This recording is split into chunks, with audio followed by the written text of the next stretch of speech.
Visa visa visa, চারোদিকে শুধু visa. দুবাইয়ের ভিসা খুলে গেছে, দুবাইয়ের ভিসা হয়ে যাচ্ছে, দুবাইয়ের ভিসা হচ্ছে, দুবাইয়ের ভিসায় লোক চলে আসতেছে, বিমানে আছে 20-30 জন 50 জন। এই তো দুবাইয়ের ভিসা অ্যাপ্লিকেশন করে ফেলছি, অমুক করছি তমুক করছি, ভাই বহুত কিছু। শুধু ইউটিউবে শুধু একই কথাই। হ্যাঁ, ভিসা মানে ইউটিউবে ভিসা আপডেট জানতে চাইলে দুবাইয়ের বিষয়ে দেখবেন কেউ নিরাশ করবেন আপনাকে, সবাই ভিসা দিয়ে দিতেছে। তো সবাই ভিসা দেওয়ার ভিতরেও অনেক রকমের কিন্তু থাকে। যাই হোক, আমি ইনশাল্লাহ আপনাদেরকে সেই কিন্তুটাই বলবো, বাকি কিছু আমি বলবো না। আসসালামু আলাইকুম, আমি চলে আসলাম আরেকটি নতুন ভিডিও নিয়ে।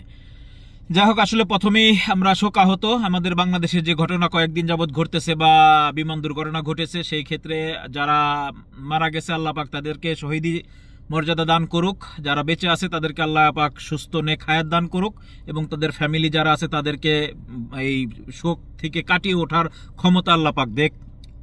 সবাই দোয়া করি, আমার জন্য দোয়া করবেন। চলুন আগে যাই। এখন বিষয় হচ্ছে ভিসা।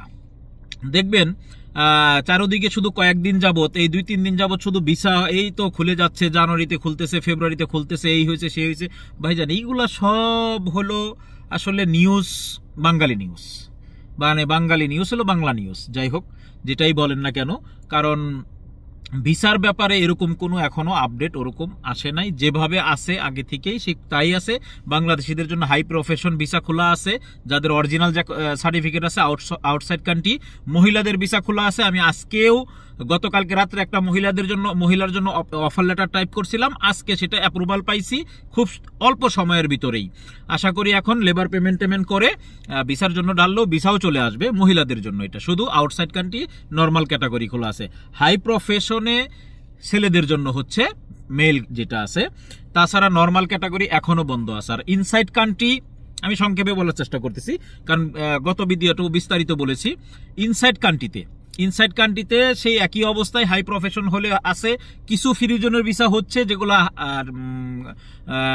আপনার সেমি গভর্নমেন্ট কোম্পানি তাদের হচ্ছে। নর্মাল ছোটখাটো ফ্রিজনের ভিসা এখনো হচ্ছে না, শুধু তাও দুবাই স্টেটে হচ্ছে, অন্য কোনো স্টেটে হচ্ছে না। আজমান, রাসেল কামা, ফুজেরা কোথাও হচ্ছে না।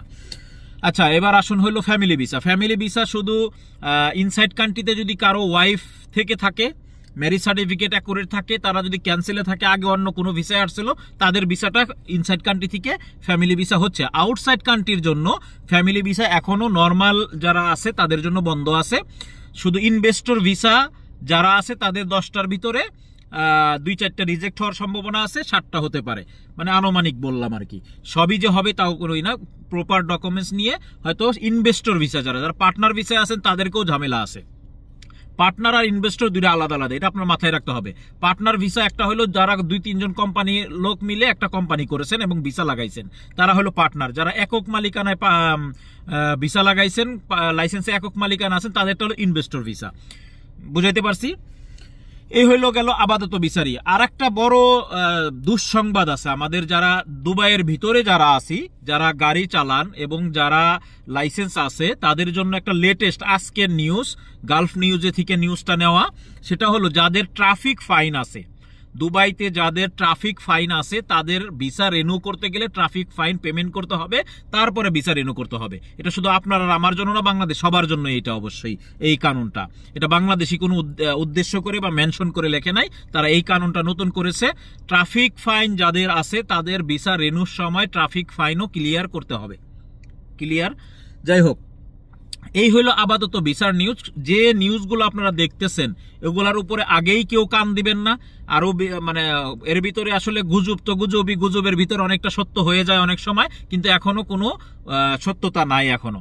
তো যদি হয় আলহামদুলিল্লাহ, আল্লাহ যেন গুজবকে সত্য করে দেয়, আমরা সেটাই দোয়া করি।